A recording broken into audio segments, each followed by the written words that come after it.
네, 통장에다가 미국 365. 네? 한번 해야죠. 네? 통장어. 아니 황국이 동생은 그거 아직 먹을 때가 아닌가? 아, 통장어. 통장어요? 예, 통장어는 안 먹습니다. 네. 그렇죠. 네. 아니 원래 독일에서는 장어 이런 거 안 먹어요. 옛날에 독일에서 장어 먹은 지 한 번도 없는 것 같네요, 진짜. 네. 옛날에 무슨 북이지? 그 독일 영화가 있었는데. 아, 그 양철북이. 양철북에 네. 보면은 네. 양철북에 그 장어 잡는 장면이 나와요. 아, 네네네. 예. 말 대가리를 잘라가지고 바다에 던지면 그 네. 말 대가리를 파먹고 장어 쭉 끓여. 와, 나 그 장면이 아직도 기억나. 양철북에. 네, 굉장히 충격적이에요. 그 영화도 기괴하고 좀 소설도 기괴했는데 노벨상을 받았더라고요. 그러니까. 그걸로. 네. 예. 네. 자. 빈터그라스. 네. 예. 퀸터 그라스. 네. 예. 그죠? 그렇죠. 예. 네. 시황 알아봅시다. 네. 박근영 부장님 네. 이제 소개해야죠. 예, 뭐 반갑습니다. 하여튼 뭐 오늘은 그 오랫동안 못 봤던 우리 국민 여보. 네. 그 제가 또 국민 여보의 남자로 알려져 있는데. 국민 여보는 왜 국민 여보예요, 이게? 결혼도 안 했는데. 뭐 그럴 이유가 있죠. 뭐 이게 방송을 보시는 분들은 왜 그런지 알고 계실 것 같죠. 근데 생각을 해보니까 진짜 왜 제가 여보가 됐죠, 진짜? 아, 지난번 이제 SBS의 방송에 나가시고 네. 그날 이제 뭐 인증을 하셨잖아요. 아, 네네. 뭐 그러면서 이제 일단 뭐 국민 여보가 그날 된 거죠. 탄생이 네. 된 거죠. 아, 영광이네요. 네. 예, 뭐 저는 이제 국민 여보의 남자라고 이제 제가 스스로 이제 국민 여보. 예. 여기까지만. 네, 그러니까요. 더 들어가면 안 되겠고. 왜냐면 이제 뭐 어쨌든 저도 TV고 뭐 여러 가지 부분에서 또 이제 배울 것도 많습니다. 뭐 그 퀀트 매매를 하시면서 여러 가지 실제로 이제 뭐 수익에 대한 인정을 하신 분이기 때문에 네. 뭐 저희 입장에서도 상당히 좋은. 그래서. 아, 그럼요. 예. 그래서 알겠습니다. 여러 가지 부분에서 좀 배울 게 많다고 봅니다. 아무튼 뭐 오늘 이 뭐야 선물도 너무 감사합니다. 잘 먹겠습니다. 네, 여기는 또 다른 선물이죠. 네. 아드님이 드려야죠. 네. 그 또 달콤한 걸 또 저한테 갖고 오셨나요? 저 제수씨를 갖다 주세요. 네, 뭐 아기도 있으니까 네, 같이 아드님이 맛있게 드시죠. 먹었습니다. 네. 그래요. 시장 동향 보시죠. 네, 뭐 지금 어제 이제 EU가 예상보다 높은 50bp 인상을 하면서 사실 컨센을 좀 뛰어넘는 입장이었어요. 뭐 경기가 안 좋았기 때문에 50bp 정말 할까에 대한 생각이 있었지만 그렇죠. 다시 설마. 좀 네, 그렇습니다. 그래서 유로 달러 환율이 이제 순간 1유로당 1.018달러에서 1.0278달러까지 이제 치솟았습니다. 네. 표를 보여주시면 뭐 쉽게 그냥 이해가 됩니다. 표를 먼저 한번 띄워주시죠. 그래서 이제 그 유로 달러 환율 가치가 이제 지금 보여주시는 게 저렇게 이제 갑자기 막 튀어오르기 시작한 게 50bp 인상에 대한 이슈가 있었기 때문에 네. 그런데요. 하지만 막판에 보시면은 이전 수준으로 거의 다 다시 빠졌습니다. 결국 전날보다 0.1% 가량 오른 1.0193 정도의 거래를 마쳤는데요. 이 부분에 대해서 이제 뭐 이야기를 좀 드리자면 일단 ECB가 50bp 인상을 고려하고 있다는 뉴스가 지난 월요일에 미리 나와서 선반영됐다는 점이 네, 있고요. 그럴 수 있다. 네, 그리고 두 번째는 유럽은 경기가 이제 침체에 빠질 위험이 크기 때문에 유로화가 계속적으로 오르기 좀 힘들다라는 점이 반영되고 있는 것 그렇죠. 같고, 그다음에 이탈리아의 정치 혼란이 또 있습니다. 실제 ECB 같은 경우는 TPI라 해가지고 이게 ECB 긴축 때문에 이탈리아나 스페인 등이 굉장히 재정이 안 좋은 국가들이 네. 문제가 될 수 있으니까 부채 비율이 높은 이런 주변국들에 대한 국채 금리가 치솟는 것을 막기 위한 도구로 이제 TPI라는 제도를 마련하고 있는데 이 부분에서 이제 정치 혼란 때문에 이탈리아의 국채 금리가 급등한다면 과연 뭐 TPI를 통해서 이탈리아의 국채를 실제 매입할지 불확실하다 이거죠. 사실 마리오 드라기 총리 이렇게 사임 소식 때문에 그러니까. 결국은 TPI 도입 발표임에도 불구하고 이제 이탈리아나 독일 국채 스프레드가 더 많이 벌어졌습니다. 그렇군요. 안정이 안 된 거죠. TPI라는 게 뭐 트랜스미션 프로텍션 인스트루먼트다. 예. 그러니까 트랜스미션을 전염이라고 이제 번역을 하더군요. 그러니까 이런 이제 인플레이션의 대응책으로 금리를 높이는 거가 이 국채 금리에 영향을 주고 이게 또 기업들한테 금융권으로 전염되는 걸 네. 프로텍션한다. 그런 의미죠. 네, 통상적으로 이제 이탈리아가 워낙 이제 좀 취약하기 때문에 우리가 보는 주요 지표는 독일 국채 금리와 이탈리아 국채 금리의 스프레드를 많이 보는데요. 네. 이게 많이 벌어지면 이제 이탈리아나 특히 스페인 같은 나라들이 그렇죠. 이제 뭐 디폴트에 빠질 수 있는 뭐 어떤 금융 위기나 이런 것들에 대한 지표로 많이 봅니다. 예. 근데 그게 더 많이 벌어져 버린 거죠. 그래서 뭐 이런 상황에서 ECB가 금리를 많이 올리기가 좀 어렵지 않을까 추후에 네. 이런 것에 대한 반영이 이제 이렇게 환율에 반영되고 있습니다. 있습니다. 저도 사실 이번에 네. 독일에서 놀기만 한 거는 아니거든요. 네. 제 친구가 22에서 일을 하기 때문에 22에서? 저한테 좀 물어봤는데 사실 지지난 주말에도 25 올린다고 하더라고요. 그 다음에 이제 다음번에 25 또는 50 올린다 이런 네. 식으로 얘기 나왔는데 이제 뒤집은 거죠. 그거를 50으로 뒤집었고 그리고 이태리가 정말 대책이 없다고 하더라고요. 얘네들이. 맞습니다. 저금리 때 둘이 신나게 빌려놓고 이제 고금리에 대해서 대비가 하나도 안 돼 있다고 하더라고요. 그러니까 이제 인플레이션이 이렇게 높은데도 금리를 이렇게 늦게 올린 거죠. 그러니까 맨날 그런 말만 했대요. 아 인플레이션 일시적인 것이다. 내년에 2% 돌아간다 하는데 지금 아무도 못 믿고 이제 믿을 수가 없기 때문에 이제 스스로 어쩔 수 없이 올리는 것 같더라고요. 네. 맞습니다. 뭐 사실 좀 어차피 연말에 더 올릴 걸 이제 선제적으로 미리 당겨서 올렸다 이런 뭐 분위기가 좀 많고 연말에는 좀 힘들지 않나 이런 네. 생각을 많이 하는 것 같습니다. 뭐 아무튼 이제 코스피 같은 경우는 그래서 이제 약보합으로 이제 시작을 했는데요. 말씀드렸지만 전일 미국 증시는 상승을 했지만 스냅이라든지 일부 반도체주가 또 실적 쇼크 때문에 시간의 선물에서 이제 미국장이 이제 많이 빠지고 빠졌죠. 있었어요. 예, 그래서 국내 시장이 이제 상승을 못 하고 일단 시작을 했습니다. 네. 다만 이제 기관이 현선물 매도 출발했지만 외국인들은 코스피 200 중심의 현물 매수가 들어왔고 선물 매수도 이제 규모가 확대되면서 지수는 플러스 반전이 다시 이루어졌고 지수 단으로 봐서는 2,418포인트까지 상승세를 보였습니다. 네. 미국 증시가 양호한 기업 실적 그리고 10년물 국채금리 2주 내에 최저치를 기록하면서 기술주 중심으로 상승한 영역으로 전체적으로 상승을 보이기도 했지만은 달러와 약세에도 불구하고 원달러 환율이 다시 올라가기 시작했고요. 그다음에 국채금리의 하락이 이제 경기 침체에 대한 우려가 강화되면서 이 부분은 이제 해석을 이제 침체로 간다 이렇게 또 해석을 했습니다. 네. 거기에 따라서 이제 국내 코스피가 상승폭이 축소됐는데 6월 고점 지수가 코스피가 2,420 정도가 됩니다. 여기에 대한 기술적 저항도 분명히 나왔던 부분이고 그다음 외국인들의 제한적 현물 매수 세계 이제 금융 투자나 연기금 중심 매물 증가가 계속적으로 코스피를 억누르면서 네. 재차 마이너스 전환했죠. 코스닥은 2차 전지 강세가 있었지만은 여러 가지 부분에서도 외국인들은 이제 코스피 매도 전환을 또 이루었습니다.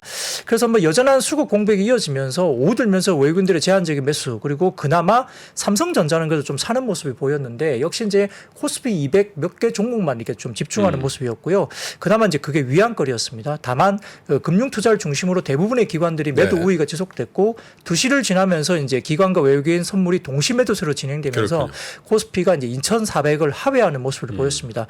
그래서 뭐 외국인들이 수급상 잠시 이제 숨고르게 들어가고 기관들 매물이 조금 출회가 하고 있는데 그래도 다행히 이제 큰 변동성 없이 이제 매물을 어느 정도 좀 소화하고 있다 이런 분석도 있기 때문에 다음 주 이제 FOMC 이전까지는 외국인 이외에 국내 네. 기관이나 어떤 매수의 어떤 그런 수급을 기대하기는 조금 어려운 장이라 큰 종목이라든지 그런 것들보다는 좀 중소형주 업종별의 좀 그렇군요. 차별화 이런 쪽이 좀 더 분석이 비중 있게 다뤄지고 그래도 있습니다. 미국장에 비하면 아쉬움이 있더라고요. 그렇죠. 미국장은 그래도 오늘 네. 아침에도 오르고 어제도 오르고 계속 올라줬는데 물론 이제 뭐 삼성전자의 향배가 굉장히 중요할 것 같은데 오늘 일단 숨고르기 장세였다 네. 이렇게 보는 거는. 그렇습니다. 근데 사실 미국장이 최근에 좋았던 거는 또 이제 필라델피아 반도체 지수가 급등을 그렇죠. 보였는데요. 사실 최근에 미국에서 이야기되고 있는 반도체 관련 법안은 인텔 법안이라고 불릴 정도로 이제 인텔에게 굉장히 수혜를 많이 주는 네. 법안이죠. 근데 국내 같은 경우는 말씀드렸듯이 이제 칩4 동맹이라든지 그다음에 이제 미국에서 이루어지는 또 반도체 관련 법안이 네. 세제 혜택을 받으려면 중국에 또 가지 못하는 그런 여러 가지 중간에 끼어 있는 삼성전자, 하이닉스 뭐 좀 약간 고뇌 같은 어떤 느낌이 많이 듭니다. 그래서 8월에 어떻게 이제 포지션을 가지고 갈 것이냐에 대한 부분들이 그렇군요. 국내는 좀 이렇게 약간 갇혀 있는 모습이 있기 때문에 미국만큼 이제 반도체주가 급등하지 못하는 그런 모습은 좀 아쉬운 부분이 분명히 있습니다. 방위산업 그 관련된 주식이 굉장히 부각을 받더군요. 네, 역시 이제 폴란드 방위산업 계약 호재 때문에 뭐 관련 주가가 상승 보였는데 폴란드의 K2 전차 구매 물량이 당초 700대 수준에서 1000대 수준으로 300대가 추가됐다고 합니다. 네. 최소 17조 원 규모의 메가톤급 딜로 확장이 됐는데 폴란드는 이제 아시다시피 이제 러시아 쪽과 국경도 가깝기 때문에 네. 지금 상당히 좀 위협을 받고 있고요. 지금 우크라이나에 이제 자국 전차 240대를 지원하면서 자국 내에 이제 전차가 줄어든 거죠. 물론 이제 옛날 전차이기 때문에 주고 새 걸 네. 뭐 들여온다 뭐 그런 개념도 있긴 하지만 자국 내 전차를 이제 우크라이나에 계속 지원하다 보니까 정작 자국을 방어할 전차가 부족하면서 다급하게 좀 주문을 네. 굉장히 늘리고 있는 모습입니다. 이 계약에는 기술 이전도 함께 포함됐기 때문에 결국은 300대 물량은 폴란드 현지 공장에서 또 생산한다고 합니다. 네. 그래서 이제 그런 부분인데요. 폴란드향 방위산업 수출이 국내 방산 기업들의 첫 대규모 수출 사례에 의미가 부여되고 있고 수출 실적을 기반으로 한 타국가의 수출 확대 물꼬가 될 수 있는데 역시나 유럽은 뭐 영국을 포함해서 GDP 대비 국방 관련된 지출을 크게 늘리기로 했는데 미국 걸 사자니 좋지만 너무 비싸고 그러다 보니까 이제 어느 정도 타당한 가격에 있는 국내 좋은 품질의 어떤 국산 K 방산 관련된 쪽으로 눈을 많이 돌리고 있는 상황이고요. 유럽은 아시다시피 한국 K 방산의 좋은 바이어로 떠오르고 있습니다. 여기에 따라서 지금 여러 가지 뭐 방산 기업들이 폴란드 외에도 노르웨이 차기 전차 사업이라든지 호주의 차기 장갑차 선정 프로젝트나 말레이시아 외에 이제 콜롬비아의 FA-50 경공격기 도입 사업도 네. 뭐 뛰어들 것으로 기대를 하고 있기 때문에 상당히 좋고요. 그다음에 지난 19일 KF-21의 시험 비행 성공도 역시 긍정적인 모습을 보이는데 세계 8번째로 초음속 종투기를 직접 개발한 국가가 됐습니다. 대단해요. 네, 그래서 지금 공군이 이제 2032년까지 KF-21 120대를 도입할 계획으로 알려져 있어서 뭐 관련 기업들의 중장기 성장도 도움이 되는데 사실은 이 방산 기업들이 그 이익률이 한 5% 정도밖에 안 됩니다. 아, 그래요?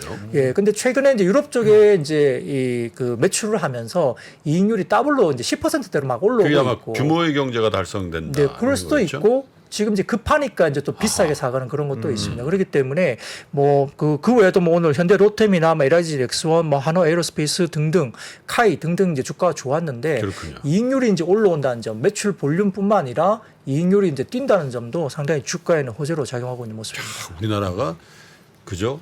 초음속 그 전투기를 띄울 거라고 생각은 잘 못했죠. 네, 사실. 못하는 게 없습니다. 네. 그거 보셨어요? 어떤 거요? 영화 탑건 탑건이요? 아, 아직 못 봤습니다. 최근에 개봉한 거 네, 그렇죠. 강추입니다. 예. 네. 굉장히 좋다고 얘기를 많이 들었는데요. 아 진짜 살아있대 탐 크루즈. 네, 뭐 저도 보긴 봤는데 N차 관람을 하고 싶어요. 근데 아쉬운 게 이제 그 4DX 스크린 X를 못 본 게 좀 아쉽거든요. 그래서 한 번 더 보고 싶더라고요. 저는 누워서 보는 거 했거든요. 아, 예. 네? 그 침대 누워서 보는 거 있더라고. 네, 영화관에서 침대에서 누워서 볼 수가 있습니다. 매트리스 그 업체에서 제공한 네. 괜찮더만. 네. 근데 4DX를 보면 확실히 전투기 느낌을 좀 받을 것 같아가지고. 아, 난 그래도 별로더라고. 그거 아, 하면 막 그래요? 물이 떨어지고 막 아, 그래갖고 물이 떨어집니까? 축축 막 물 분사하고 그래요. 전기차 관련주도 굉장히 좋았죠. 네, 이제 금일 이제 북미 3대 완성차 업체인 포드가 머스탱 마하 E 27만 대 그리고 이 브레짓 그 15만 대 등의 총 60만 대 전기차를 뭐 내년에 양산하겠다 계획을 발표를 하면서 LG 에너지솔루션이 이제 배터리 공급 확대가 예정된다고 합니다. LG 에너지솔루션 같은 경우는 내년까지 이제 폴란드 공장에 포드형 배터리 생산 라인 규모를 기존 규모에서 2배로 증설하고요. 그다음에 이제 이후에도 순차적으로 증설이 이어질 건데 포드는 2026년까지 이제 전기차 분야에 약 500억 달러, 60조 원을 투자하면서 연간 전기차를 약 200만 대 이상 생산할 계획으로 알려져 있습니다. 2030년까지는 전체 판매 비중에서 전기차 판매량을 50% 이상으로 확대 적용하겠다 발표했고요. 한편 이제 양극재는 에코프로 BM과 SK온과의 파트너십을 언급하면서 향후에 국내 소재 업체의 수혜도 기대된다 네. 볼 수 있는데 사진 갖고 왔으니까 뭐 띄워주시면 상당히 쉽게 표현이 됩니다. 그러시죠. 네, 사진 한번 보여주시면 이제 글로벌리 이제 가운데 쪽 보시면은 셀 서플라이라고 이제 나온 부분이 있습니다. 그래서 거기 보시면은 SK온하고 그다음에 이제 LG 에너지 솔루션 이쪽이 이제 좀 보이는 상황이고요. 오른쪽에 보시면 EV 프로덕션이 이제 60만 대까지 내년까지 이제 간다는 부분이고요. 다음 표를 보여주시면은 이 2023년 말 기준 글로벌 배터리 조달 계획이 결국은 LG 에너지 솔루션도 폴란드 쪽에 공장도 있지만 사실 SK온이 굉장히 많습니다. 네. 실질적으로. 그래서 이런 부분들에 대한 소재 기업들이 이제 상당히 또 아래쪽으로 밸류 체인이 상당히 좋을 수 있기 때문에 CATL도 이제 많이 들어오고 있지만 아무튼 국내에 LG와 SK가 이렇게 네. 많은 부분들을 가져간다는 점에서는 관련 밸류 체인들의 이제 이런 부분들이 좀 이렇게 될 수 있는데 더군다나 이제 최근에 이제 테슬라 2분기 실적 발표도 지금 4월과 6월까지 상하이 공장 폐쇄에도 불구하고 전기차 가격 인상을 하면서 예상치를 네. 상회하는 실적을 또 냈습니다. 투심도 개선되는 부분이고요. 거기다가 리비안도 아마존이 전기밴 배송을 시작한다는 소식에 이제 4.2% 상승한 34.13달러를 거래 마감하면서 리비안 관련된 부분들이 이슈가 있었습니다. 그 아마존이 이제 리비안에 주문 제작한 배송 전용 전기밴의 1차 출고분이 미국 내 한 10여 개 도시에 운행 시작한다 발표를 했기 때문에 뭐 연말까지 아마존 관련해서는 전기밴 배송 서비스를 뭐 미국 100여 개 도시로 확대하고 네. 2030년에는 미국 전역으로 확대하겠다 나타나서 이제 아마존 관련된 리비안 관련주도 주가가 좋았거든요. 그래서 종목으로는 아까 말씀드렸던 뭐 SK나 LG 쪽에 관련된 뭐 원통형 배터리 에코프로나 에코프로 BM, LNF 그다음에 이제 중국 쪽에 매출 비중이 높은 첨보 이런 종목이 좋았고요. 리비안 관련주로 분류됐던 뭐 대원화성이나 폴라리스 세원, 에코캡 등도 좋았는데 그 중에 이제 우리 산업이라는 종목인데 이 종목도 아마존이 택한 리비안에 PTC 히터라는 걸 공급하면서 상당히 장중에 부각되면서 급등세를 나타냈습니다. 그렇군요. 네. 이 황국이 동생도 독일 가가지고 전기차 좀 타봤습니까? 전기차 많아요 거기? 유럽에? 전기차가 그렇게 의외로 많지는 않고요. 네. 이게 좀 살짝 테마를 벗어난 거긴 한데 요번에 유럽에 갔다 와가지고 확실히 한국의 미래가 밝구나. 그리고 독일은 지금 디지털 쪽에 좀 적응이 하나도 안 돼 있구나. 이런 걸 좀 그래요? 느꼈습니다. 아직도 인터넷 업로드 속도가 한국의 100분의 1도 안 되고요. 아직도 네. 정말 그 아주 달팽이처럼 이렇게 올라갑니다. 그리고 이게 조금 전에 보면은 뭐 방산도 나오고 2차 전지도 나오고 그렇죠. 한국이 그 미래 산업에 다 들어가 있어요. 바이오도 있고 반도체도 있고 IT도 있고 네. 심지어 문화 같은 것도 있고 하는데 독일 그리고 유럽이 준비가 하나도 안 돼 있더라고요 보니까. 네.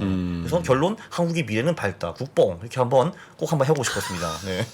아니 근데 실제로 요즘 일본도 못 가죠. 일본 갔다 오면 그거 확실히 느끼잖아. 일본도 지금 엄청 후지잖아요. 거기 네. 디지털이 하나도 안 돼 있으니까. 그러니까. 여기가. 네. 네.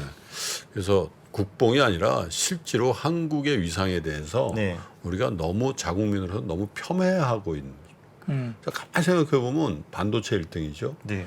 또 자동차 배터리 뭐 중국이 1등이라고 하는데 그건 자국에서 다 소화하는 거니까 그렇죠. 해외 시장 기준으로는 한국이 1등 아닙니까 어쨌든 네. 그죠? 거기다가 뭐 조선, 철강 또 무슨 디스플레이, 2차 전지 조금 OLED, 전- 2차 전지 뭐 그리고 문화도 사실 한국이 지금 세계 2위입니다. 그러니까요. 미국 네. 다음이 사실 한국이고요. 네. 그래서 이런 다양한 분야에 대해서 제조업 사이드에서 1등을 하는 이렇게 많은 품목에서 1등하는 나라가 거의 없잖아요, 사실은. 그렇죠. 미국, 중국을 제외하고는 사실 거의 없습니다. 그러니까요. 네. 이번에 또 1년 만에 갔는데 독일이 좀 더 후져졌더라고요. 혹시 보니까. 그래서 좀 안타깝기도 했는데 또 반대로 한국을 딱 보니까 여기 그러니까요. 너무 좋아 생각이 들더라고요. 다시 들어오니까. 그래요. 원자재 가격이 계속 하락합니까?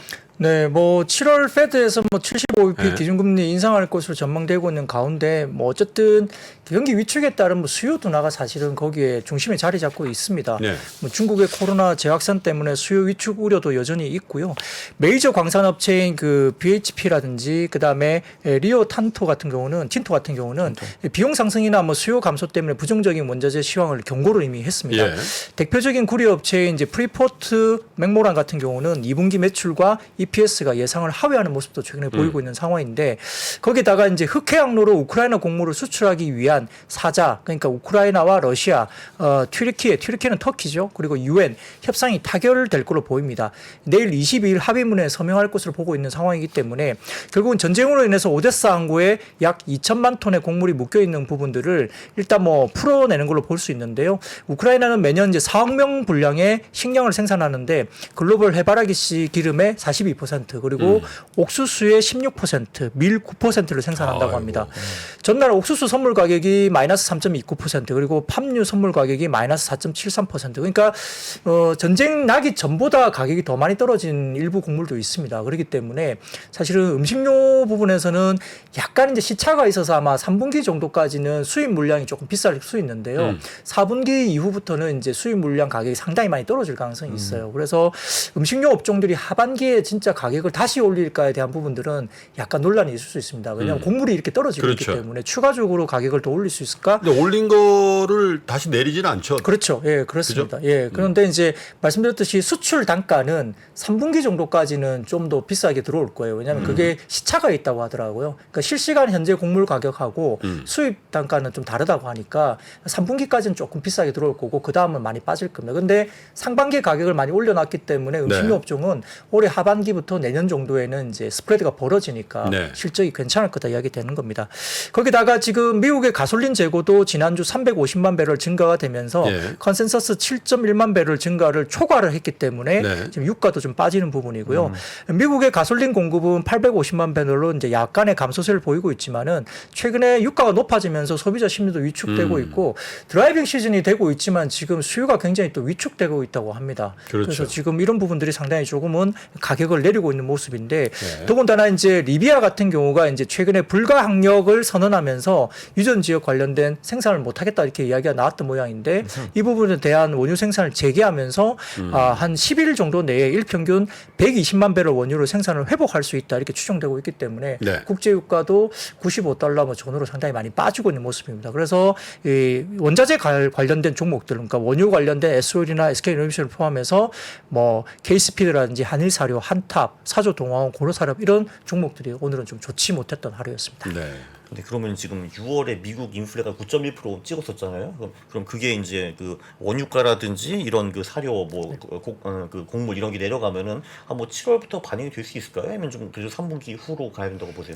그 이제 헤드라인 수치에는 결국은 이제 유가하고 이제 음식료가 들어가죠. 그렇죠. 그 이제 네. 뭐 코어 CPI 같은 경우는 이미 이제 빠지기 시작했고요. 헤드라인은 더 올라갔잖아요. 그래서 이제 그런데 이 중요한 게 이제 또 그 주택에 관련된 부분인데 주택 가격은 빠지지만 렌트 가격은 올라가고 올라가죠. 있습니다. 네. 네. 그리고 그게 지난번에 설명드렸지만은 가격이 주택 가격이 이제 내려가더라도 렌트는 이 계약을 뭐 1년이든 2년이든 좀 길게 하기 때문에 네. 렌트 재계약과 기다리는 시간이 또 필요하잖아요. 그래서 소위 말하는 리드 타임이 필요한데 예전에 뭐 잠깐 이야기를 하다 보니까 뭐 탁프로님은 그게 뭐 엄청나게 몇 년 동안 그 리드 타임이 굉장히 길어질 수도 있다. 렌트 가격이 빠지는 게 그렇게까지 이야기되다 보니까 이 주거비 관련된 부분들이 주택 가격은 안 들어가요. 근데 이제 렌트 가격이 렌트가 들어가거든요. 들어가죠. 네, 그러니까 렌트가 들어가니까 렌트가 쉽게 잘 안 빠지는 거죠. 근데 유가는 빠지고 있으니까 아마 헤드라인도 유가 쪽은 좀 꺾일 것 같고 렌트비는 당장 뭐 쉽게 빠지지 않은 리드 타임 필요하니까 조금 덜 빠질 것 같고 그러니까 헤드라인 쪽은 급하게 빠지지는 못할 것 같고요. 근데 이제 코어 CPI 같은 경우는 이제 좀 영향을 받겠죠. 그래서 코어 CPI가 좀 빨리 빠지면은 그래도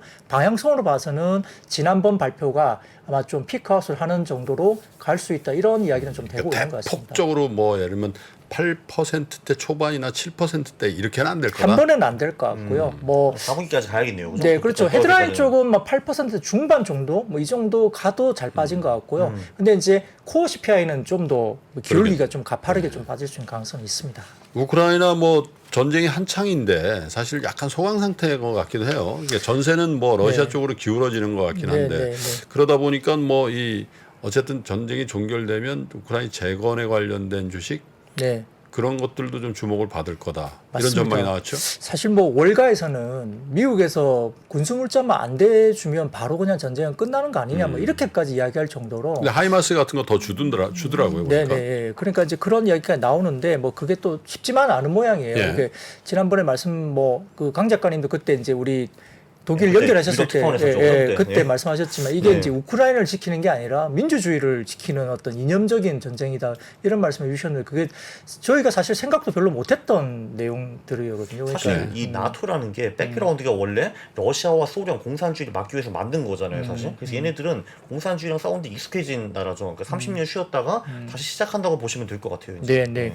그래서 이제 그런 부분들 때문에 이제 명목상 이게 뭔가 전쟁을 뭐 군수물자 안 주고 그냥 끝내라 이렇게 하기가 좀 쉽지 않은 네. 그런 부분도 분명히 있는 것 같아요. 근데 아무튼 이번에 이제 우크라이나 곡물 수출 합의안에는 이제 그 곡물 운송성이 이제 이동될 때 러시아군이 또 공격을 중단하는 내용이 또 담겨 있기 때문에 아무래도 이제 가시성이 좀 높다고 볼 수 있겠죠. 그래서 우크라이나와 러시아, UN, 튀르키예 대표단이 이제 어쨌든 4차 협상 관련해서 이제 이런 공동 어떤 통제 원칙의 합의를 또 할 걸로 보이기 때문에 이런 재건과 관련된 기대감이 또 높아지는 겁니다. 약간 조금 전쟁이 뭐 이슈화 더 되기보다는 조금 이제 약간 뭐 종전을 하든 아니면 휴전을 하든 조금 네. 가능성에 대한 이슈가 되고 있는데요. 결국 말씀하셨듯이 이제 재건으로 하면 결국은 재건 사업의 철도 복구가 초점이 맞춰질 가능성이 높다. 왜냐하면 모든 철도가 이제 운송을 해야 되잖아요. 뭘 하려면 물자가 이동이 돼야 뭐 재건을 하든 뭘 하든 할 수 있으니까 그렇죠.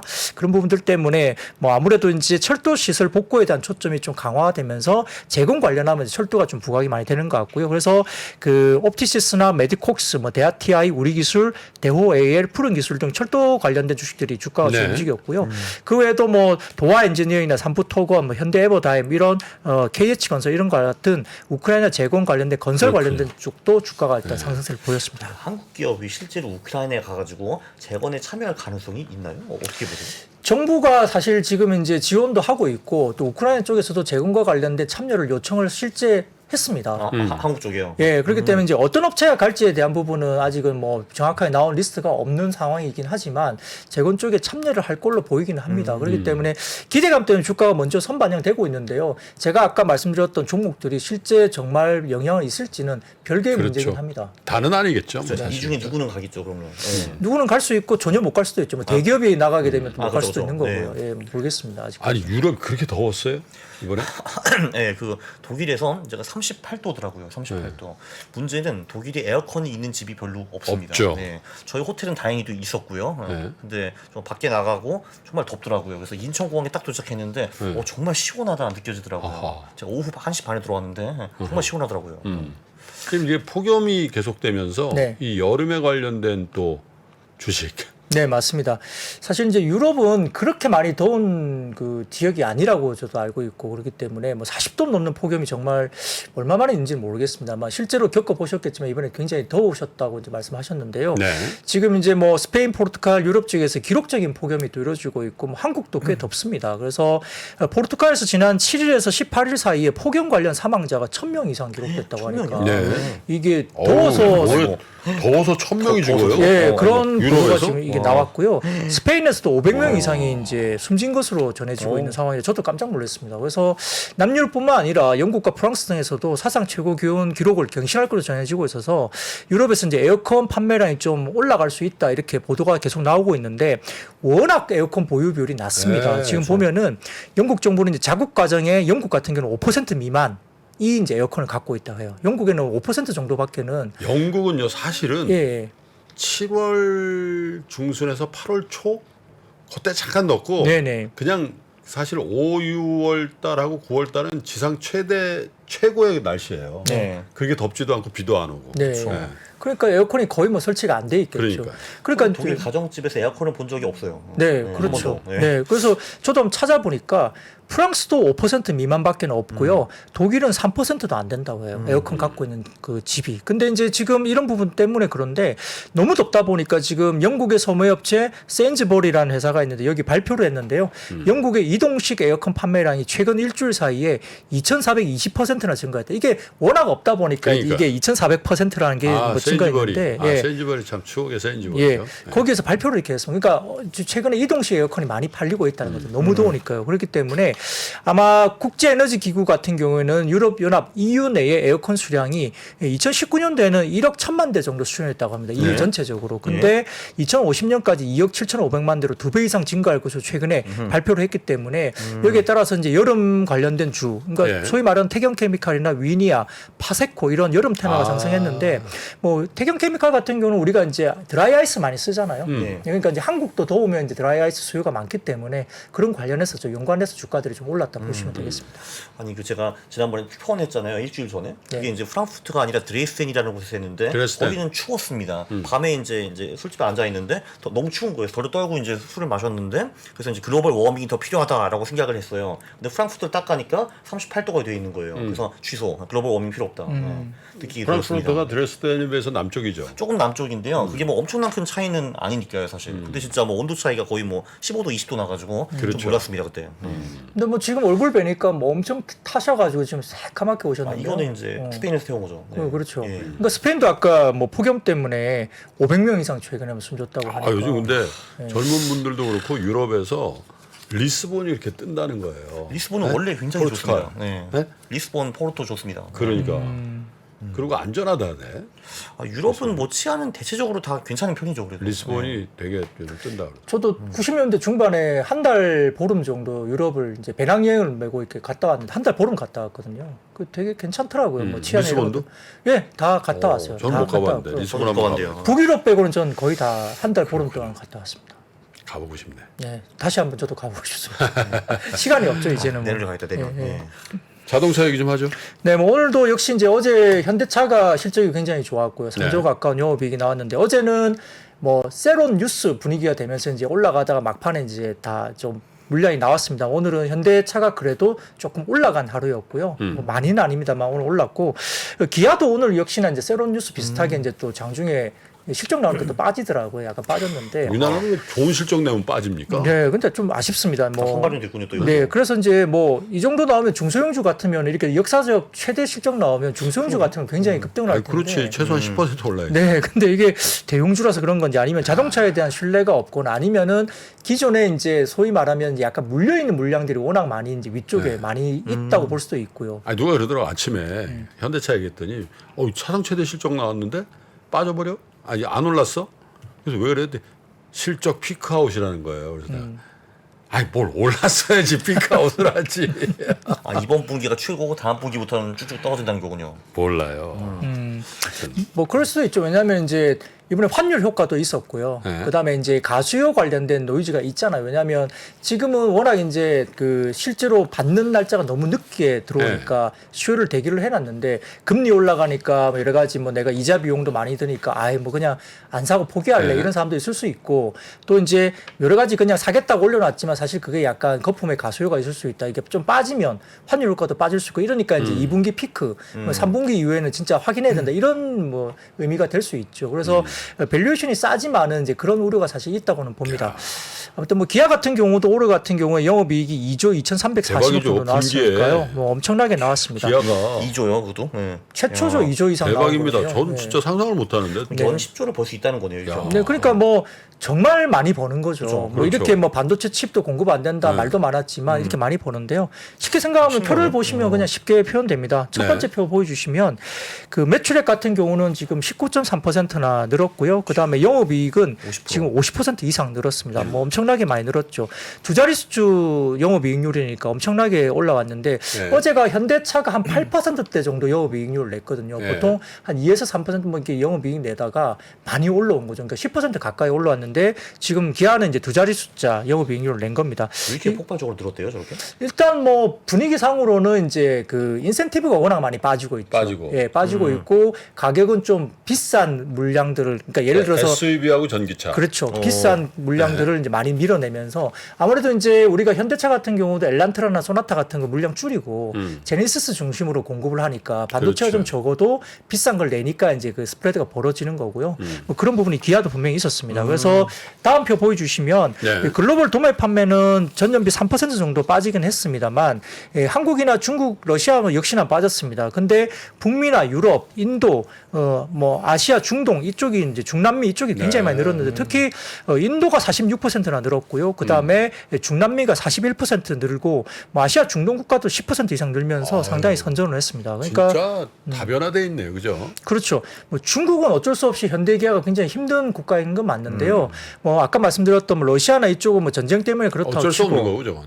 그렇죠. 근데 여러 가지 뭐 국가로 봤을 때는 사실은 중국을 제외한 전 세계적으로는 대부분 다 MS가 올라가고 있다고 네. 보시면 되겠죠. 그러니까 상당히 좀 고무적인 부분이 분명히 있는 것 같습니다. 근데 사실 제가 그 조금 이렇게 알려진 다음에 기업체에서 특강을 요청할 때가 있어요. 근데 뭐 스케줄 때문에 잘 못 가는데 네. 기아 자동차의 그 대리점 있잖아요. 대리점주님들을 위한 이런 특강을 2년째 했거든요.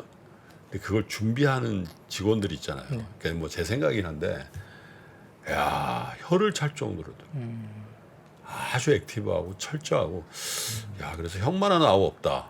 어? 그죠? 이런 얘기했는데 기아차는 다를 수도 있겠다. 그런 생각. 굉장히 이 직원들이 뭐라 그래 우리 표현으로 살아있네. 에? 느낌?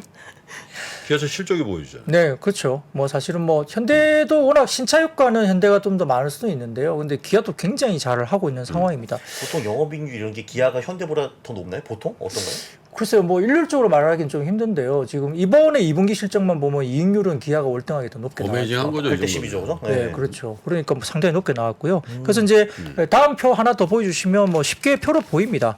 ASP 같은 경우도 평균 뭐 올라간 부분들이 보이는데 역시나 이제 환율 상승이나 믹스 개선 이야기가 되는데 아까 뭐 말씀 주신 것처럼 RV 차량에 대한 비중이 이제 6.5%에서 65.4%로 올라가기 시작한 거고요.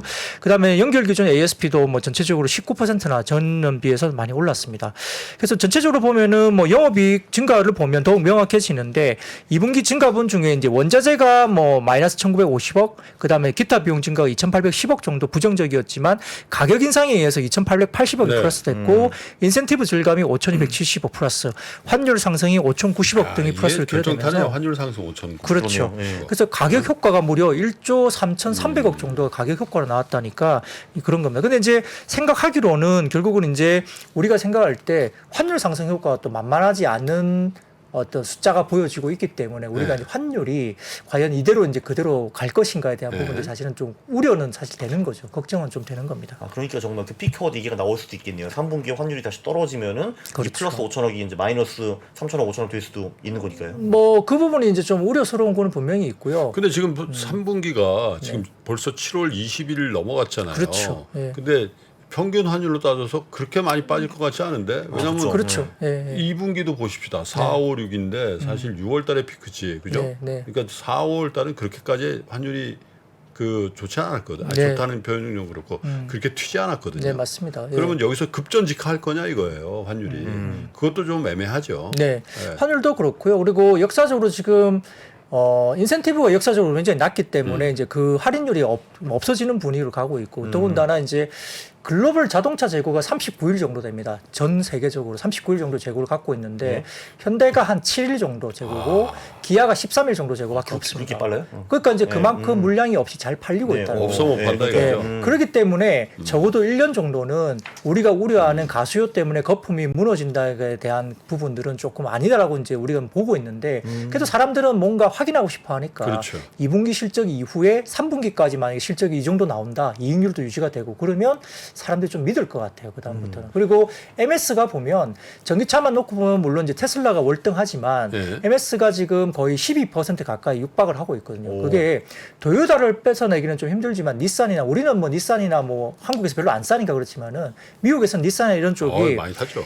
단일 MS가 닛산만 해도 10%대예요. 내연기관만 놓고 보면. 그러면 현대기아 합친 것보다 더 높거든요. 근데 닛산이나 뭐 미쓰비시 이런 쪽이 그 미국 시장에서 그 전기차 대응을 잘 못하고 있습니다. 그렇게 거의 되면 못하죠. 네, 그렇게 되니까 그쪽의 MS를 현대기아차가 전기차로 뺏어오는 거예요. 그래서 합산 MS가 지금 12%대까지 거의 올라온 부분들이 미국에서. 그렇죠. 그래서 닛산과 미쓰비시 같은 이런 회사들의 어떤 MS를 미국 시장에서 현대기아가 지금 전기차 쪽에서 뺏어오고 있기 때문에 네. 충분히 성장에 대한 그림이 나올 수 있다는 이야기는 저는 설득력이 있어 보입니다. 아니, 근데 실제로 이제 현대차가 대표 차종이 사실 미국에서 소나타이죠, 소나타. 네.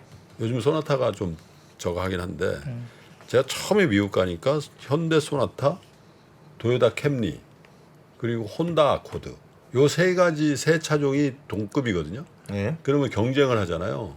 근데 혼다 아코드가 제일 그래도 그 소비자 가격이 제일 높았던 것 같아요. 슬라이틀리. 그 다음에 이 도요타 캠리, 현대는 축 처져 있었다고 2005년도만. 네. 근데 2008년도에 내 교육할 때 정도 되니까 거의 같은 가격이에요. 왜냐하면 그게 인센티브가 없어지는 거예요. 네. 네, 그래서 근데 지금은 보니까 몰라요. 도요타까지는 모르겠는데 혼다나 닛산은 가볍게 제치는 것 같아요. 왜냐하면 그쪽에 우리 현대 제네시스가 있잖아요. 네. 혼다의 아큐라가 있다고요. 닛산의 인피니티가 있잖아요. 근데 제네시스가 저도 오늘 시승을 했거든요. 제네시스 GV80 여기 여의도에 매장이 있더라고요. 네.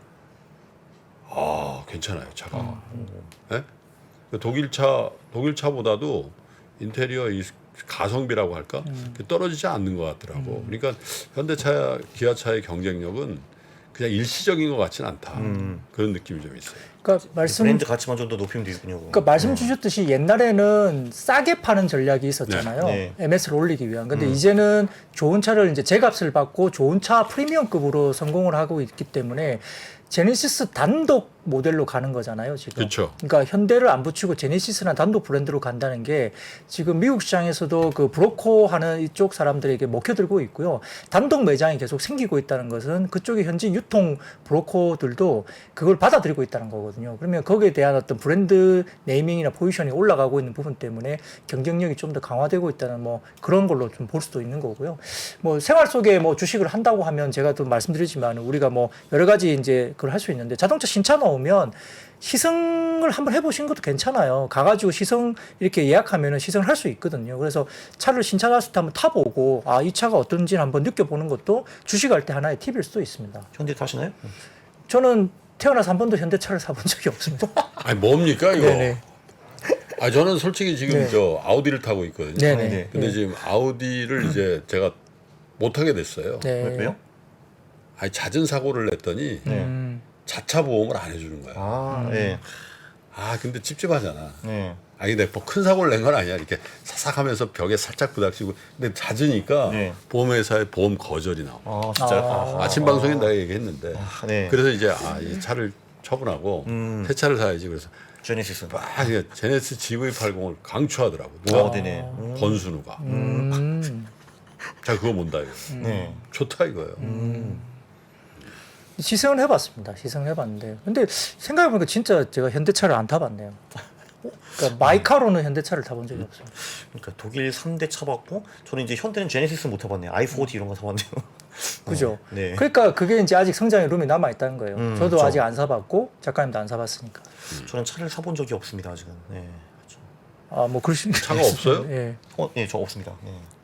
아 진짜로? 네, 한 번도 차를 사본 적이 없습니다. 파이어족이 차가 없네. 네. 한국은 지하철이 굉장히 편하고 쾌적합니다. 네. 하여튼 두 분은 현대차에는 별로 도움 안 되는 분들. 아, 현대 화이팅. 파이팅. 아, 이거 뭐 현대차 저는 주식은 좋게 보고 있고 저도 뭐 제 포트에 현대차는 갖고 있습니다. 네. 자, 네, 모비스는 뭐 지금 준비는 했지만 시간상 뭐 그걸 다 하기는 좀 어려워서요. 뭐 네. 모비스는 좀 이렇게 넘어가겠습니다. 비슷한 이야기들이니까요.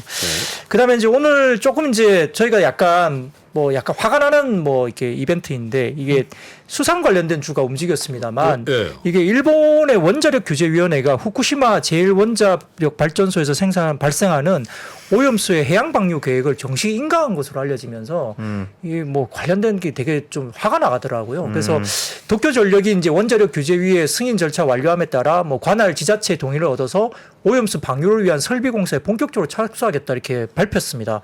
해저 터널을 이용해서 후쿠시마 제1원전에서 약 1km 떨어진 앞바다에 방류하겠다 이렇게 계획을 밝혔는데요. 지금 이제 일본 정부는 후쿠시마 원전의 오염수를 다액종 제거 설비로 처리한 뒤에 바닷물로 희석해서 방사성 물질인 이제 삼중수소 이게 이제 트리튬이라고 불리는데 농도를 기준치 이하로 낮춰서 방류하기로 작년 4월에 결정이 이미 됐고 원전 운용사인 도쿄전력은 같은 해 12월에 원자력 규제위에 이 계획에 대한 심사를 신청한 것으로 알려져 있는데 원자력 규제위가 올해 5월 도쿄전력이 제출한 계획을 승인하고 이후에 국민 의견을 청취한 뒤에 오늘 안전성에 문제가 없다라고 전식 인가를 결정한 것으로 알려졌습니다. 그러니까 야, 이게 뭐 이렇게 지 마음대로 이렇게 해도 되나 싶을 정도인데 아무튼 뭐 근데 저희가 그 양이 엄청나더만. 네, 그래서 좀 그래, 진짜 네. 걱정돼요. 양이 엄청나요. 네, 국민 의견 청취는 왜 하나요? 이거 좀 희한하네. 그러니까 뭐 네. 이게 사실은 국민들한테 이게 안전합니까? 물어보는 네, 거예요. 저희도 이제 인접해서도 이제 문제가 될 수도 있지만 이게 뭐 바닷물이 가만히 있는 게 아니잖아요. 계속 돌지 않습니까? 이게 정말 안전성에 문제가 없나? 그러니까 자기네들끼리 안전성에 문제가 없다고 하는 게 뭐 다른 나라들이 이제 같이 이제 공감할 수 있는 거에 대한 문제가 좀 있는데요. 이게 조금 저도 약간 좀 그 걱정이 많이 정도면 되더라고요. 국제적으로 좀 협조를 받아서 해야지. 그렇죠. 그죠? 예, 뭐 공감을 할 수 있는 뭔가 그러니까. 검증을 할 수 있는 게 좀 필요한데 그렇죠. 뭐 자체적으로 자기네들 검증돼서 안정성 문제 없다 그래서 방류하겠다 이런 거는 사실은 뭐 국제적인 측면에서는 조금 문제가 그래서 될 우리 수 수산주들이 있는데요. 많이 빠졌어요. 올랐습니다 오히려. 아, 왜요? 이게 이제 뭐 이게 사람들 생각이 이제 반사수혜다 뭐 이렇게 생각하는데 이게 네. 반사수혜가 될까라는 생각도 있어요. 아, 반산수가 뭐예요? 빨리 먹자고? 뭐 그건 잘 모르겠습니다. 이게 사실 어떻게 지금 보면 막 회를 사먹는다 이런 거예요? 지금? 뭐 그러니까 이제 뭐 그 일본 쪽에 뭐 수산에 문제가 있으면 한국 쪽에 수산에 수혜가 있다 이런 생각을 하는 모양인데 그렇지 않잖아요. 사실은 뭐 바다 쪽에 방류를 하면 결국은 한국 쪽도 한국으로 넘어올 거 아니에요. 예, 이게. 그럴 수도 있죠. 물이 이제 바닷물이 이게 물론 이제 이게 해류가 있기 때문에 좀 다를 수는 있겠지만 이게 왜 오르는지 사실 저도 조금 근데 이제 내가 보니까 네. 오늘 올랐던 수산주들 있잖아. 사조시푸드, 한성기업, 신라 SG, CJ시푸드, 동원수산은 우리 인근에서 이거 업 안 할 걸. 네, 원양을 하겠죠. 원양에서 할 원양을 거예요. 하겠죠. 예. 원양에서 할 거예요. 네네네. 그러니까 뭐 그렇죠. 우리 남해안이나 일본 앞바다에서 뭐 참치 잡고 이런 게 아니잖아. 네, 맞습니다. 네? 예. 그러니까 이제 아마 오히려 반사. 근데 이제 이게 그게 그 물이 이제 우리 인근에만 있는 물이 아닐 수도 있는 거잖아요. 이게 방류하면 일단 뭐 다 흘러나가니까 전체적으로. 그러니까 그게 조금 걱정은 되는데요. 근데 이제 그 중에서 이제 조금 다양한 것은 이제 한창산업이라는 회사가 있는데 네. 방사능을 효과적으로 제거하는 것으로 알려진 이제 제올라이트라는 오. 게 있습니다. 이걸 뭐 생산하고 있다고 그래서 좀 시장에서 부각이 됐는데요. 글쎄요, 뭐 이게 한창산업에 직접적으로 이게 영향은 없겠지만 그걸 아무튼 뭐 바다에 뿌리나요? 어떻게? 뭐 컨셉으로 일단 뭐 이렇게 하는 것 같아요. 주가는 이게 테마성 움직이기 때문에 뭐 따라가서 사기에는 좀 그렇고요. 근데 이제 뭐 제가 주식을 말씀드린다기보다는 이런 이슈가 있다는 것이 사실 조금은 우려스러운 거죠. 하여튼 일본산 수산물에 대한 경각심이 좀 있겠네. 그러면 이제 뭐 예를 들어서 이럴 수 있습니다. 수산물을 안 먹으니까 대체재가 또 움직일 수 있죠. 주식으로서는 뭐 예를 뭐 수산물 대신에 뭐 다른 걸로 뭐 치킨을 먹든 뭐 다른 뭐 육류로 넘어가든 뭐 이런 식의 약간의 뭐 주식 시장은 항상 그렇게 다른 걸 생각하거든요. 네. 반사 수혜를 받는 쪽으로 항상 생각하기 때문에 뭐 그런 쪽도 생각할 수는 있겠습니다. 네, 3%가 BBQ 50분인가 콜라까지 해서 쐈죠. 오, 오늘 발표 났죠. 못 먹었네요. 네? 피자도 쏘고. 오, 모르셨어요? 예, 잘 몰랐습니다. 마요 좀 사드세요.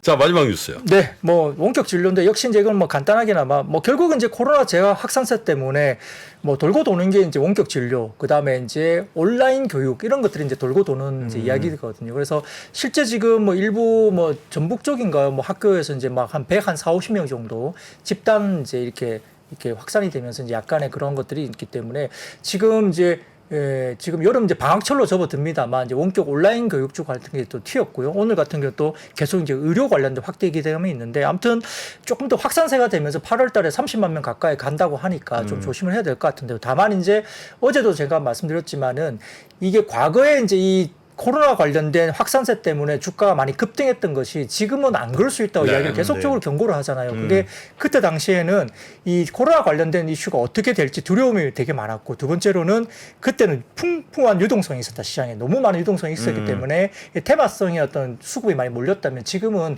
그런 유동성은 지금 없는 상황이기 때문에 과거처럼 재확산세 때문에 주가를 따라가기보다는 오히려 코로나 때문에 피해를 입은 업종 중에 그래요. 밸류에이션이나 실적이 괜찮은 데 빠지고 있는 종목을 좀 더 찾는 게 맞지 않나 이런 이야기를 좀 하고 있습니다. 네. 야, 우리 박근영 부장님의 시황은 참 대단하시네. 이런 걸 뭐라 그래요? 물 셀 틈이 없다. 그렇죠. 네. 그죠? 물 셀 틈 없이 철저하게 그냥 모든 대단하십니다. 듣고 계십니다. 네. 아닙니다.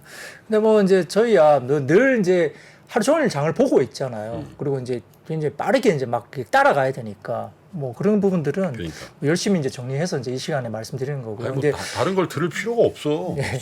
솔직히. 근데 이제 시황 방송이기 때문에 이제 듣는 분들은 약간 오해하실 수도 있어요. 이게 이제 좋다고 이야기를 한다고 생각하시면 안 되는 게 오늘 있었던 이야기를 제가 설명드리는 거지 네. 이 시간에서 저희가 어떤 종목이나 섹터를 이야기하는 게 뭐 좋다고 저희가 네. 추천을 드린 건 아니니까 그 부분은 조금 걸러서 이렇게 방송을 좀 보실 필요가 있겠습니다. 투자는 자기 몫입니다. 네. 하여튼 우리 3프로TV에 4박이 있죠. 4박. 4박 1박 그다음에 네? 박병창, 박병창, 예, 박근영, 박근영, 박재영 박재영, 또 있잖아요. 박현상. 예. 박현상, 4박. 4박. 발음이 좀 그런가? 네, 강씨를 확대하겠군요 이제. 네. 하여튼 한 주 동안 고생 많으셨고요. 네. 네, 주말 잘 보내시고 네. 다음 주 월요일 날 저녁에 또 뵙도록 하겠습니다. 그때는 뭐 정프로가 웰컴하겠습니다. 네, 뭐 그렇게 또 하겠습니다. 자, IBK증권의 박근영 부장과 함께했고요. 잠시 광고 들으시고요. 오늘은 부동산 얘기 심층적으로 한번 해볼 텐데요. 서울대학교 환경대학원의 김경민 교수 모시니까 여러분 멀리 가지 마시고 잠시 후에 여러분 다시 뵙겠습니다. 미국, 중국, 러시아 이런 나라들의 움직임에 대해서 관심이 어느 정도 생겼는데 거기에서 우리는 과연 뭘까? 우리는 체스판의 말이 아니다라는 생각을 좀 해야 좋겠어요. 어떻게 생각하세요? 우리 편 누굴까를 좀 더 고민할 수 있지 않을까 싶어요. 뒤집어 질문을 해보면 그러면 아시아에는 우리 친구가 있을까요? 제가 지구본 연구소 진행하면서 사실은 되게 마음에 걸리는 이만한 짐이 하나 있어요. 우리 옆에 있는 동남아를 내가 모른다. 우리가 처해 있는 아시아라는 지역을 자꾸 방관하고 유럽이나 미국의 어떤 시각에 맞춰가지고 그런 이제 개별적인 지식 이런 것들이 묶여가지고 큰 흐름들을 만들어내는 이야기, 그런 경험.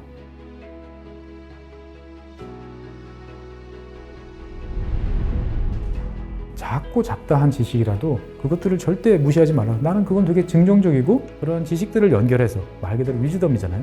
정말 현명해지고 뭔가 남들하고는 좀 차별화된 그러한 관점 그리고 그러한 비전